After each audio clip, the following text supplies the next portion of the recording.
మకర రాశి ఫలితాలు. ఈ రాశికి అధిపతి శని, జీవకారకుడు, ప్రతిబంధకాలు కలిగించేవాడు, జీవన విధానములో మార్పులు కలిగించేవాడు.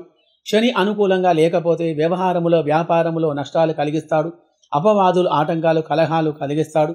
మరియు ఇంతటి చెడు ఫలితాలను తొలగించుకోవాలంటే ఏమి చేయాలి, వాటికి పరిష్కారం ఏమిటి అనేటువంటి విషయాలను ఈ వీడియో చివరిలో చూద్దాం.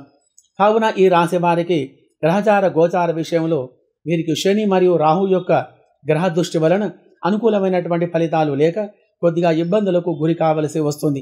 కుటుంబంలో చికాకులు కలిగే మనశ్శాంతి లేకుండా ఉంటారు. మరియు రియల్ ఎస్టేట్ కానీ షేర్ మార్కెట్ రంగంలో ఉన్నవారికి ఎక్కువగా ధన నష్టం అనేది కలగగలదు. భూ వ్యవహారంలో చాలా నష్టపోవలసి వస్తుంది.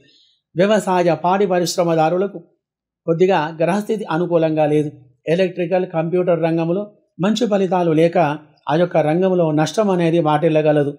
మరియు స్త్రీలకు సంబంధించిన వ్యాపారాలు, బ్యూటీషియన్, ఫ్యాషన్ డిజైనింగ్, ఎంబ్రాయిడరీ, మగ్గం వర్క్, ఎలక్ట్రికల్, టైలరింగ్ ఇత్యాది రంగంలో ఉన్నవారికి అభివృద్ధి తక్కువగా ఉంటుంది. కంప్యూటర్, ఫోటోగ్రఫీ, ఎడిటింగ్ ఇత్యాది రంగం వారికి ఫలితాలు తక్కువగా ఉంటాయి. మరియు సినీ రాజకీయ రంగం వారికి అవకాశాలు తక్కువగా ఉంటాయి. కావున గురు మరియు శని గ్రహాలకు అభిషేక పూజలు జరిపించి శనగలు మరియు నువ్వులు దానం చేసిన మంచి ఫలితాలు కలగగలవు.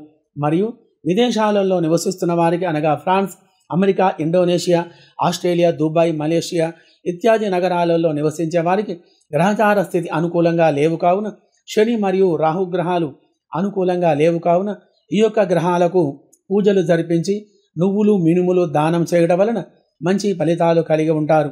శని జాతకములో కానీ గోచారములో కానీ అనుకూలముగా ఉండి మీ యొక్క వ్యాపారములో వ్యవహారములో అనుకూలమైన ఫలితాలు కలిగి సుఖమైన జీవనం గడపాలంటే ప్రతి శనివారం శని గ్రహానికి నువ్వుల నూనెతో అభిషేకం చేసి మరియు ఆవు పాలతో అభిషేకం చేసి నల్ల నువ్వులు దానం చేసిన మంచి ఫలితాలు కలగగలవు.